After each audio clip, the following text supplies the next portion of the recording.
Thank you, and thank you for having me. It's very appropriate to be here. This whole book project started 10 years ago in a discussion on the Wings Over New Zealand forum that turned into an argument between Dave and I. A heated discussion.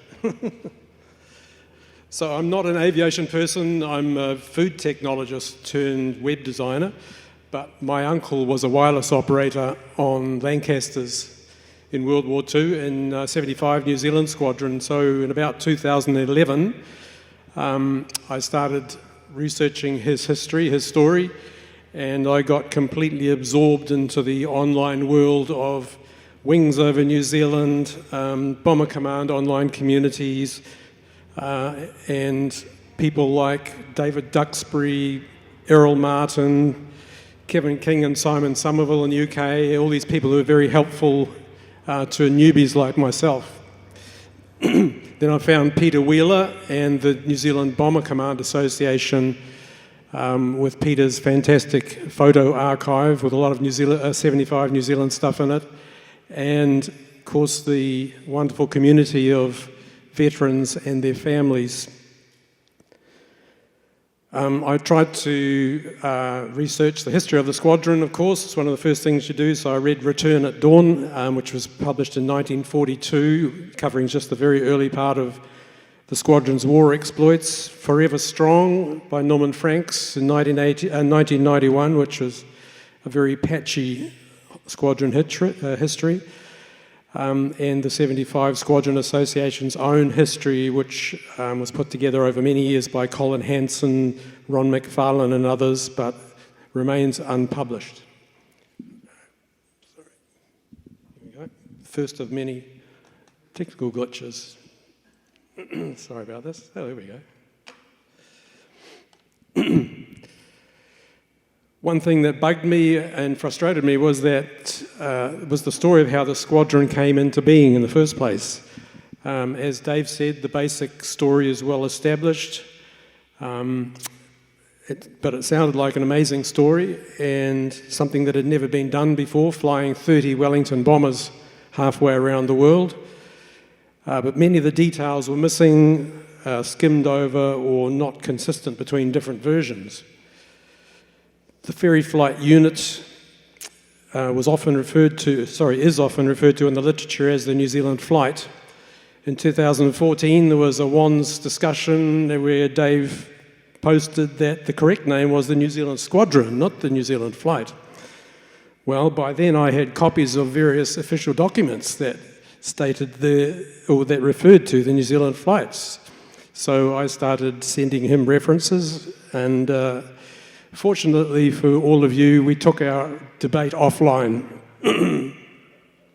It was all good fun, but it well and truly motivated me to find out the proper story, and as that story started to emerge, to set the record straight once for all with a book.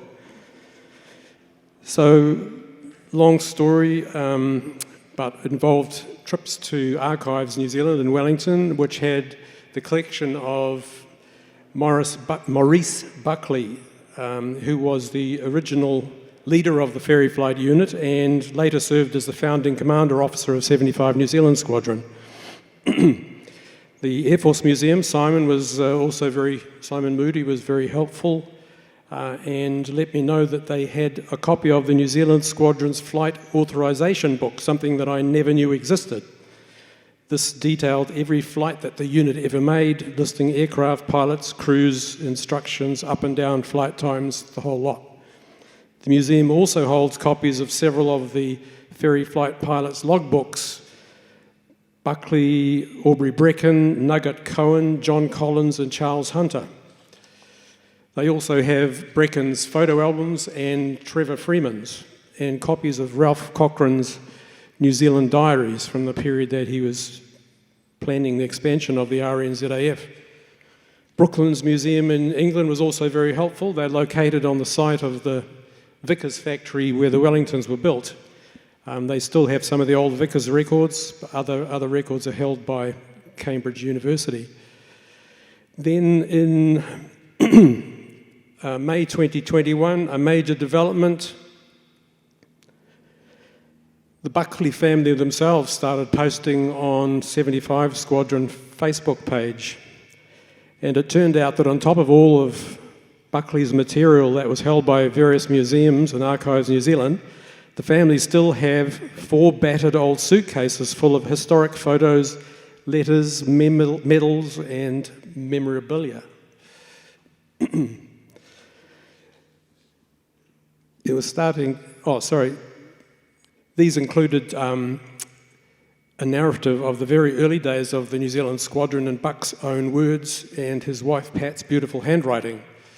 So I spent a very memorable and enjoyable weekend in Gisborne with 3 of Buck's grandchildren, with my scanner going through, trying to scan all this material and organise it. But in the end, the job took 3 months. There was a lot of material in there. But by now, it was starting to feel like we had a story to tell. Some incredible material in those suitcases, you wouldn't believe it. Here we go. In 1936, with the international situation rapidly deteriorating, the New Zealand government asked Britain for advice on our air defences. Michael Savage's first Labour government had inherited a rundown air force. The RNZAF had 12 wildebeest torpedo bombers without any torpedoes, 4 Avro 626 trainers, and a small collection of obsolete fighters and trainers, seaplanes, and 1 small flying boat. Manpower consisted of 20 officers and 107 other ranks, with 74 pilot officers in reserve. It was the third time that New Zealand had requested advice from Britain. Both previous reports, Bettington and Salmon, were largely ignored due to the cost. This time, Britain sent a younger but highly regarded officer, a wing commander, Ralph Cochrane. And this time, the government was ready to listen to him. New Zealand was justifiably sceptical of British imperial defence policy, which was based around naval superiority and the establishment of a major naval base in Singapore. New Zealand had already contributed £1 million to the development of the base in Singapore, only to see Britain postpone work on it. And with the aggression coming from both Germany and Europe and Japan and Pacific, it was obvious that the British fleet couldn't be in 2 places at once. In the event of a threat to Singapore, the 2 New Zealand-funded Royal Navy cruisers Achilles and Leander would immediately be sent to assist, leaving New Zealand defenceless. It would mean defying Britain, but Savage's cabinet decided that boosting our air defences was a far more cost-effective way to go. Cochrane arrived in November 1936 and had completed his report within 3 weeks of arriving in the country. It addressed New Zealand's greatest vulnerability, attack from the sea, and recommended the acquisition of a long-range reconnaissance and strike capability that could reach Australia, the Pacific Islands, and, if necessary, Singapore. This would mean 2 squadrons of medium bombers, and of course all the related aerodromes, infrastructure, resources and training facilities. Cochrane already had a bomber in mind. The B932 was a new twin-engine geodetic Vickers design that his friend Barnes Wallace was working on. The prototype had first flown in June that year, and the aircraft would soon come to be known as the Wellington. The government accepted his recommendations in full and invited Cochrane to stay on for 2 years as Chief of Air Staff to implement the plan. He agreed, and without informing Britain or the public and not waiting for the legislation to be drawn up, the New Zealand government immediately put his plan into action. By 4th of June 1938, his expansion plan was well underway and the public was given a look at the growing Air Force in a Hendon-like air pageant at Rongotai. The cover of the official program for the air pageant featured a beautiful rendition of one of the new Wellingtons. But the bombers were being built in England, and needed to be delivered to New Zealand. The decision was made to fly them out following the string of RAF stations down through the Middle East to Singapore and Australia. Back in June 1937, squadron leader Maurice Buckley, I've got to point out, the family were very adamant that he was Maurice and not Morris. He'd left for England on an RAF exchange and was tasked with familiarising himself with the Wellington and leading the ferry flight program. Buck was well qualified. In World War I, he had served in the Mediterranean as a pilot in the Royal Naval Air Service.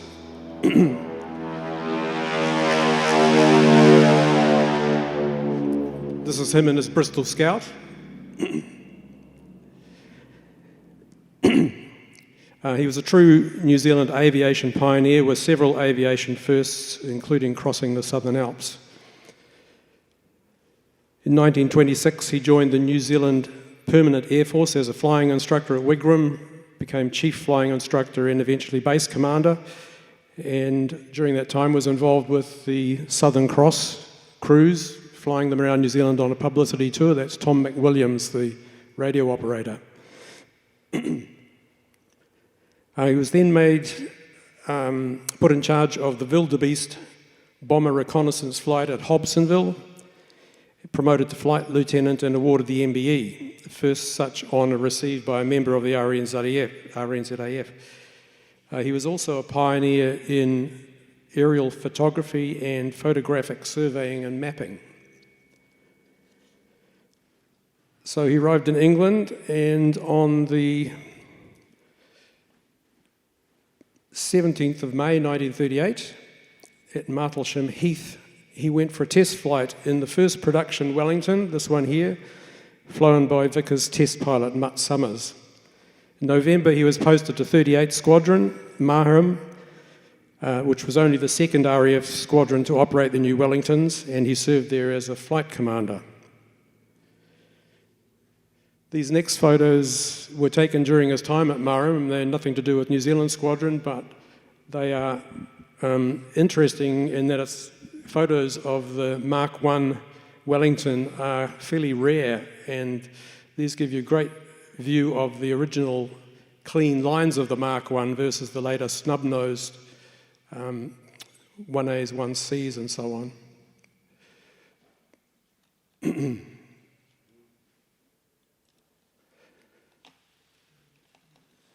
These turrets were designed by Vickers, and they're very streamlined, but in fact they were terrible to use. The front one had a single gun, and although the gun could rotate, the gunner's seat didn't, so he had this very awkward job of traversing, and they were generally just decided to be pretty useless.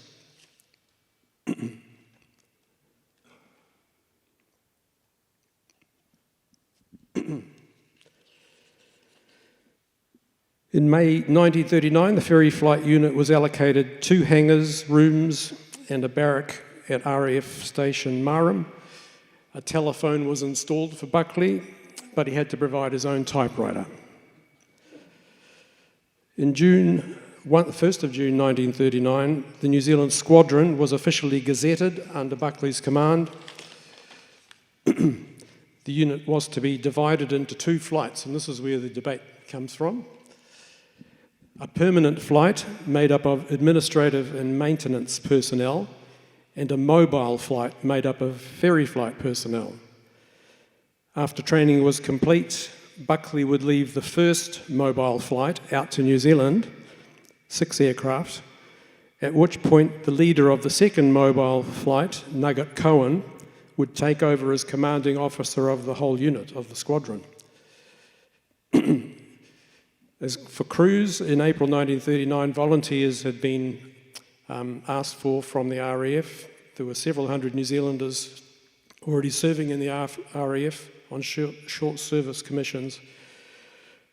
There would be 5 mobile flights of 6 aircraft each, 2 pilots per aircraft, so they needed a total of 60 pilots.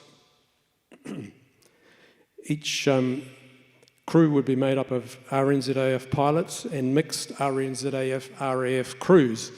The reason being that they needed the Wellington technicians to fly out to New Zealand. They signed up for 2 years, and their job would be to stay on in New Zealand and train their RNZAF equivalents. The training of each flight was thought to take about 2 months, so they were scheduled to leave about 2 months apart, and that meant the whole program would take more than a year, after which the parent unit would be shut down.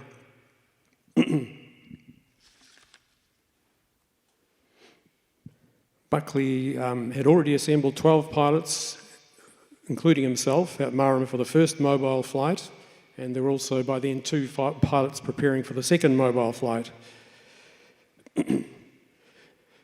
Navigation specialist Cyril Kay, here on the left, was selected to fly and sail across to England to join Buckley as a second-in-command and navigation officer. Interesting. I think we were talking about a wildebeest display flight. I think these might be 3 of the wildebeest display pilots.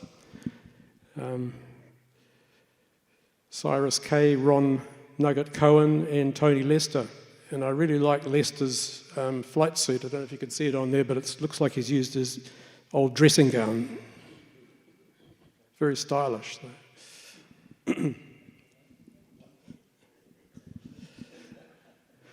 Known to everyone as Cyrus, Cyril Kay had teamed up with fellow New Zealander Harold Piper in 1930 for an epic flight where they tried to break the England to Australia record, in a tiny De Soutta monoplane. Then in 1934, he had been part of a New Zealand-funded entry in the Mick Robertson Centenary Air Race from Croydon to Melbourne in a de Havilland Dragon Rapide. They flew on from Sydney to Palmerston North, in so doing completing the first flight from England to New Zealand and becoming the first New Zealand crew to cross the Tasman Sea by air. Another key member of the ferry flight program was squadron leader Sid Wallingford. Wallingford was New Zealand liaison officer at New Zealand House, but he had been nominated to lead the third mobile flight.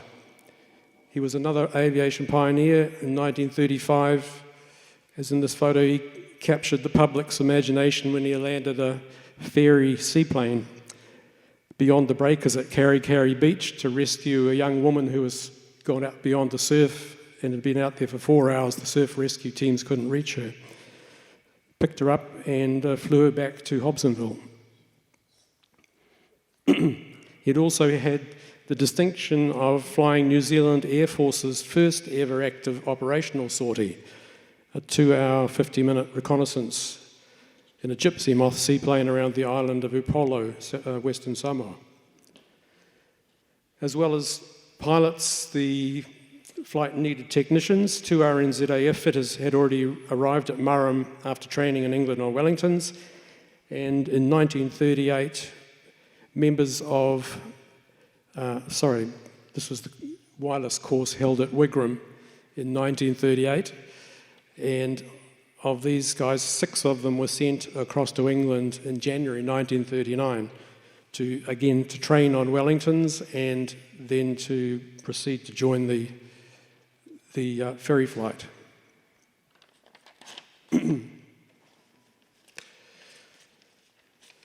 Then there were the aeroplanes, the Wellingtons. The Wellington bombers were being built by Vickers Armstrongs at their Weybridge factory on the outskirts of London, which is also the site of the famous Brooklands motor racing track. You can actually see the track in the background there, the banked track. The Wellingtons were part of an order by the RAF for 180 of them. RNZAF's specification included long-distance fuel tanks with fuel jettison capability, a long-distance oil system, and flotation bags. For the first 18 aircraft in the order, Wallingford had negotiated 3 production blocks of 6 airframes each chosen to coincide with the timing of the ferry flights, the first 3 ferry flights. The first block was Mark 1s. There would be numbers 100 to 105 Wellingtons off the production line. So as the 100th built, the first RNZAF machine was L4311, and it was allocated the RNZAF serial number NZ300. Here she is on the production line in the foreground, if you can see NZ300. And there is an amazingly detailed photo of her cockpit, complete with the data plate. Let me zoom in on it. NZ300, there we go.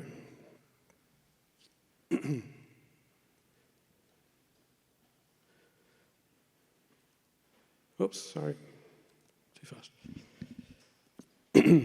On 27th of April, NZ300 was flown to an unknown English airfield and ceremonially handed over to the New Zealand government. And then she was flown back to Vickers at Weybridge. We know this because Vickers separately charged the petrol, oil and pilot's time for this unscheduled round trip. But the first Wellington delivered to Buckley's units, the New Zealand Squadron, was not NZ300, the first built, but NZ301. And when we checked the flight authorisation book and pilot's logs, it confirmed that NZ300 was never delivered to Marham. To compound the mystery, the other 5 airframes from that first production block had never been built. Those serial numbers were cancelled, and the corresponding NZ allocation was moved to later non-consecutive Mark I airframes, which meant the hold-up and delivery of Buckley's Wellingtons ended up being, in the end, about 2 months behind schedule. We think we have found the reason for NZ300's non-delivery, but I'm afraid I'm not going to tell you here. You have to buy the book.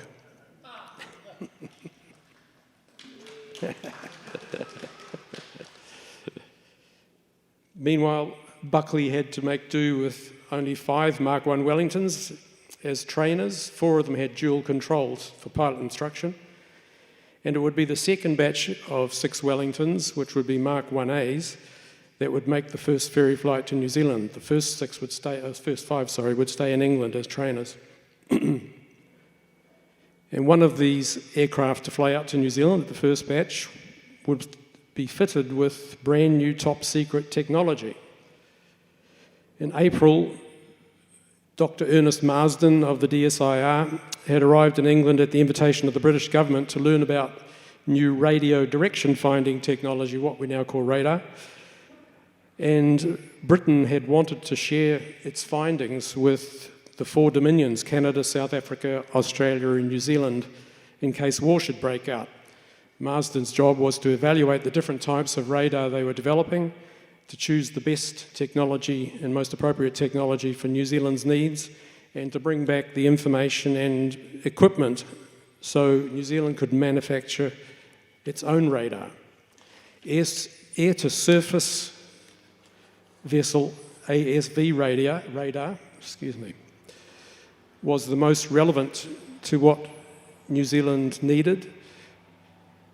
It was already in limited use with the RAF, so Marsden, who was working closely with the Bawdsey Research Station over there and with Wallingford, recommended that units be installed in 2 of the RNZAF Wellingtons and that he fly back to New Zealand in them to observe their effectiveness.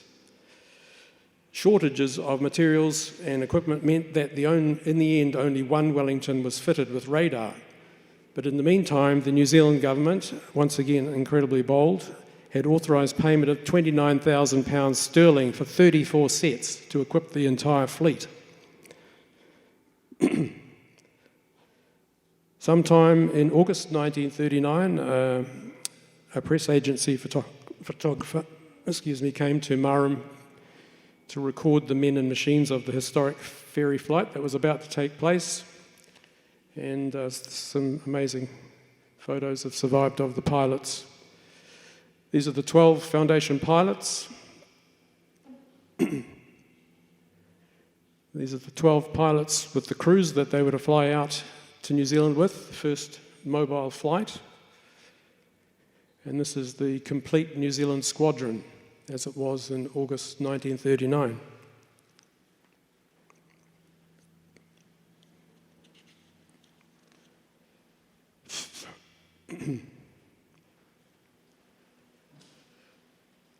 On the 15th of August, however, on the 15th of August, Wallingford signed off on a list of the 6 crews and their allocated aircraft that would make the historic first ferry flight. And here we go, Dave. It's called the first New Zealand mobile flight. It's pretty close. These are even had radio call signs. The crews, pilots were Buckley, Brecken, Hunter, Collins, Greenaway, and Bill Williams. By the 24th, however, of August, it had become clear that war was imminent, and the New Zealand government placed the Air Force on alert and offered to place the New Zealand Squadron at the disposal of the RAF. It was the first material contribution to Britain's war effort by any Commonwealth country, and not insignificant. On paper, it was 30 bombers and 60 men. Then war was declared on the 3rd of September. So the government immediately cancelled the rest of the Wellington order. The next 6 aircraft, in fact, had just rolled off the production line the day war was declared, including the radar-equipped NZ-306, the aircraft that Buckley and Kay were to have flown back to New Zealand in. Marsden, in the end, had settled on a long-range air-to-surface vessel LRASV unit, a sideways-looking radar that required an 18-foot array of transmitter aerials on top of the rear fuselage of the aircraft, giving it a stickleback appearance. So the 6 new Wellingtons reverted to their RAF serial numbers, and the non-radar machines were immediately allocated to operational squadrons. NZ-306, which was now N2874, went to the Aeroplane and Armament Experimental Establishment. Back home, the cancellation of the Wellington order was seen as a generous contribution to Britain's war effort, but in fact it left a huge hole in Ralph Cochrane's National Air Defence Plan, leaving the country without any modern frontline aircraft and without some of the RNZAF's most experienced pilots.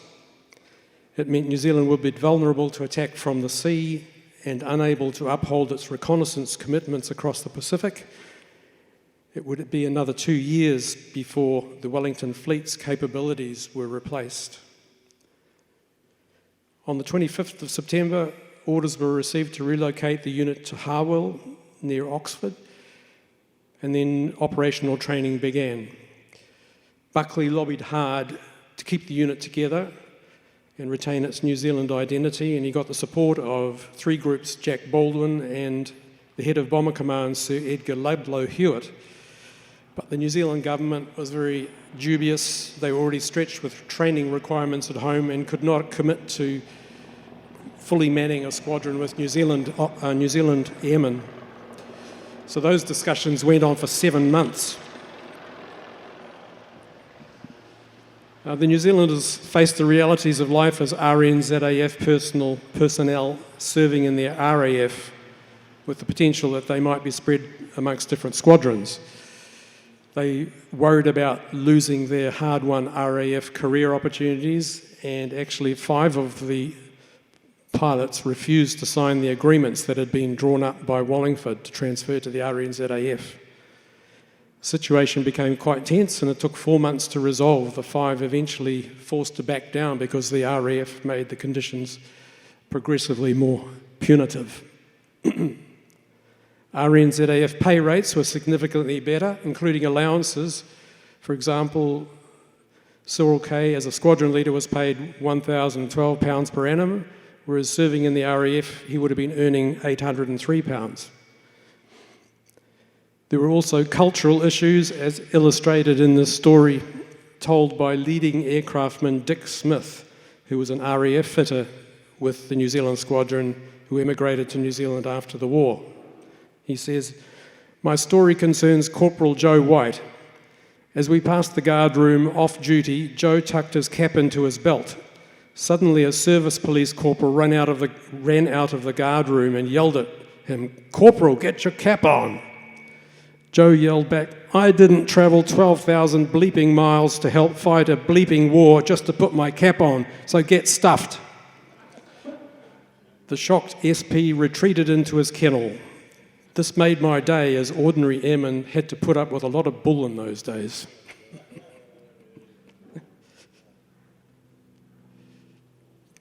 On the 9th of November, Popeye Lucas and Bill Coleman took 2 Wellingtons up for an hour of photos and gun turret practice around Harwell, and we found it in the flight authorization book. There was a photographer on board, NZ304, and it caught some beautiful aerial shots of Popeye flying NZ302 over the English countryside. No, the radar one never made it to the squadron. It was the war. Yeah, the war finished that one. These were just the old Mark I trainers that they were left with.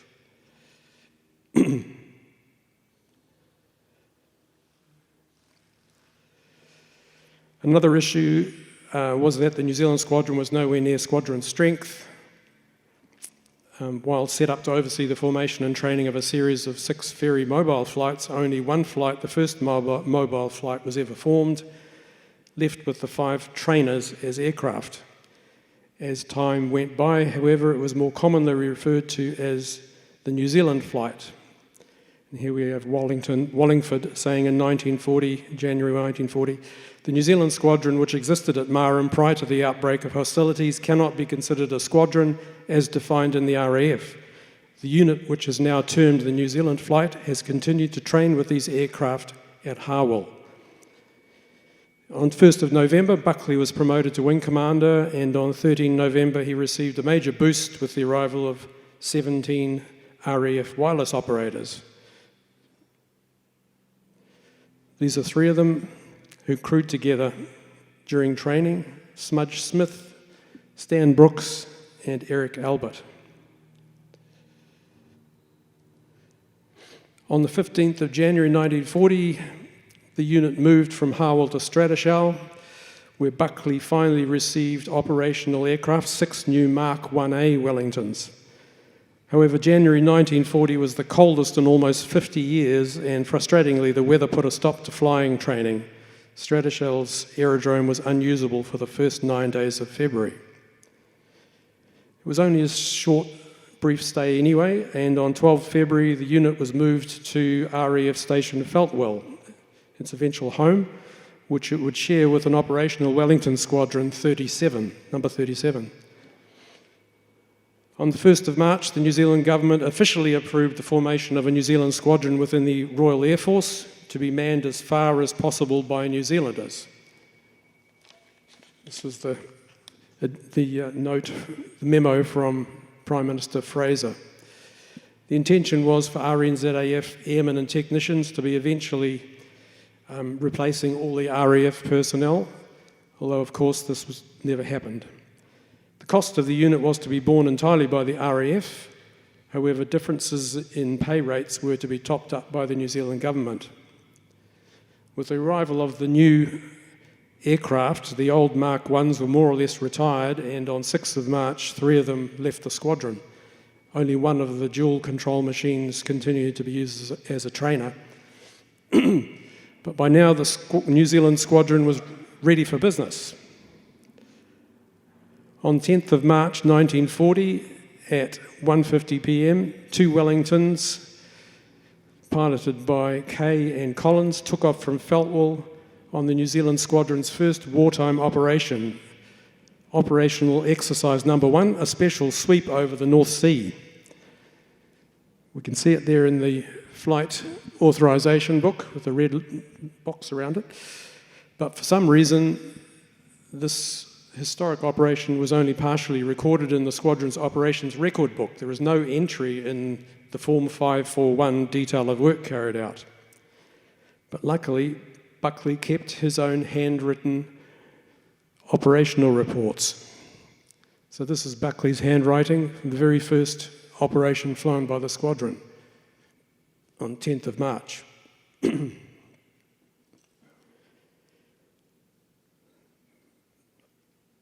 On the 13th, Popeye Lucas and John Adams flew a second similar operation. And then on the 15th, Collins and Adams flew a third on the 15th, flew a third operation, and Bill Coleman and Neville Williams flew a fourth on the 19th. This is the Brecon crew, Aubrey Brecon on the left, Popeye Lucas next to him, and on the right is Ted Williams, one of the wireless operators, who won the DFM not long after this.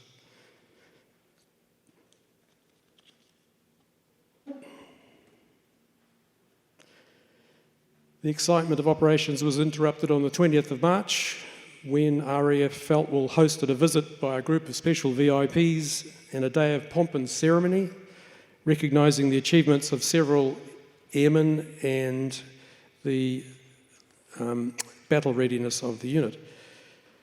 High Commissioner Bill Jordan drove up from London, that's him in the suit, and he was greeted by Wallingford, his assistant squadron leader Fred Newell, and Mr. Skinner. And here we've got Sid Wallingford in the middle there, standing at attention, Sir Edgar Ludlow Hewitt, head of Bomber Command, and at the right, Jack Baldwin, head of 3 Group.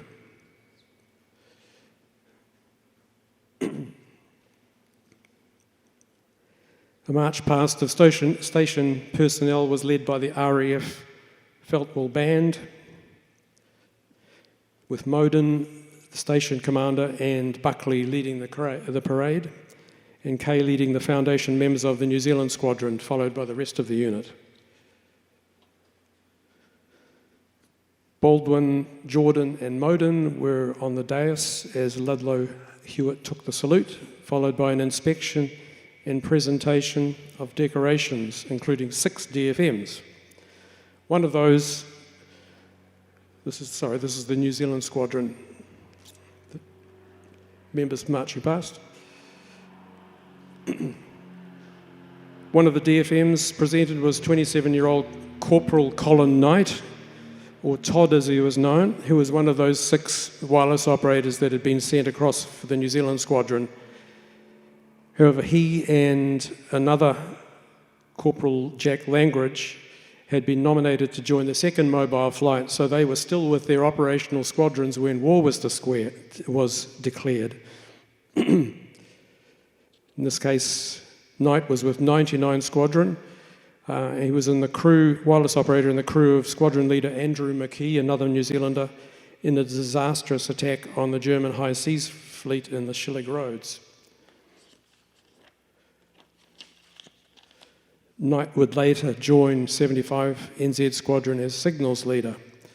Sadly, Jack Langridge was killed in action with 149 Squadron on the 12th of April, becoming the RNZAF's first casualty of the war.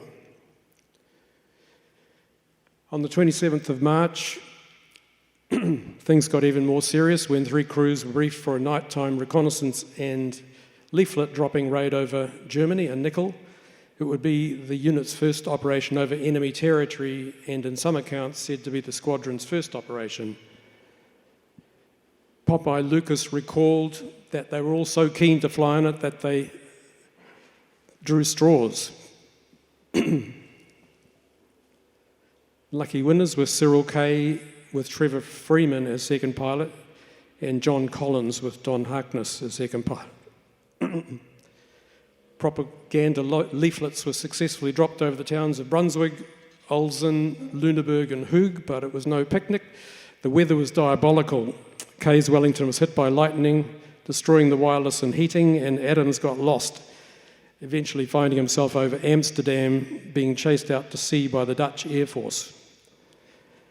As Buckley later wrote, "Still it was a beginning, and how glad we all were when those machines came back from their raid. I think every man of the squadron, ground crews and maintenance included, were there to welcome them back when they landed."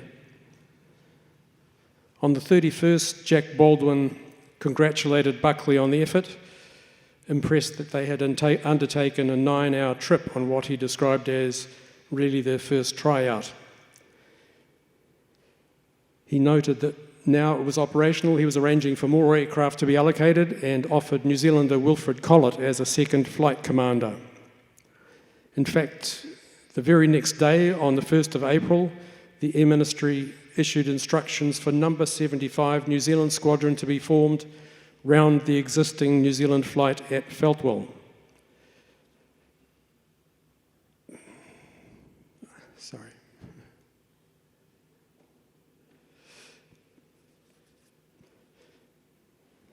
Number 75 New Zealand Squadron RAF officially came into being 3 days later on the 4th of April 1940. The nameplate came from 75 Squadron, which was a group pool training unit at Harwell, which had just been absorbed into one of Ludlow Hewitt's new operational training units. So the New Zealand identifier was added to the squadron name, and it was historic. It was the first Commonwealth squadron to be formed within the RAF. It would be another 7 weeks before the new B flight could be established to bring the unit up to full squadron strength. And it was on the 29th of May that Buckley wrote a memo marking the official formation of the squadron, or official reaching full squadron status. Today, May 29th, 1940, number 75 New Zealand Squadron is officially increased from a flight to a fully established squadron, and I wish to place on record the merits of the original NCOs and airmen who formed the New Zealand flight at Marham on 1st of June 1939. In the years since the unit had been established, he said, the standard of maintenance of these original members of the New Zealand flight and the exceptional ability of the pilots themselves has enabled the squadron to carry out all jobs without a forced landing or accident of any description. It is regretted that the original program of flying 30 Wellington aeroplanes to New Zealand could not be proceeded with, as the assured success of this venture would, I am sure, have been ample reward to the original members of the New Zealand flight as listed hereunder. And then he listed the 31 fitters, riggers, mechanics and technicians who had made up his team in those early days.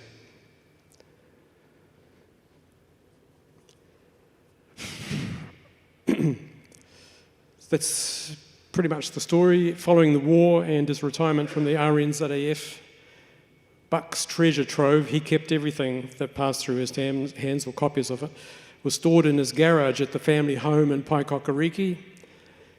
And after his death, his wife Pat continued to catalogue, annotate and add to it. Kerry Foster and Errol Martin have both told me of visits to the Buckley house and being blown away by all the material that was in there. In 1966, Pat arranged a visit from the Alexander Turnbull Library, who took some of the most historic material, and then later donations were made to Archives New Zealand and several other museums. But they still have 4 battered suitcases full. Buck was a quiet, humble man whose huge contribution to New Zealand aviation is not widely known, but his family are justifiably proud of his achievements, and they're keen to keep his memory alive and to share his collection with the wider aviation community.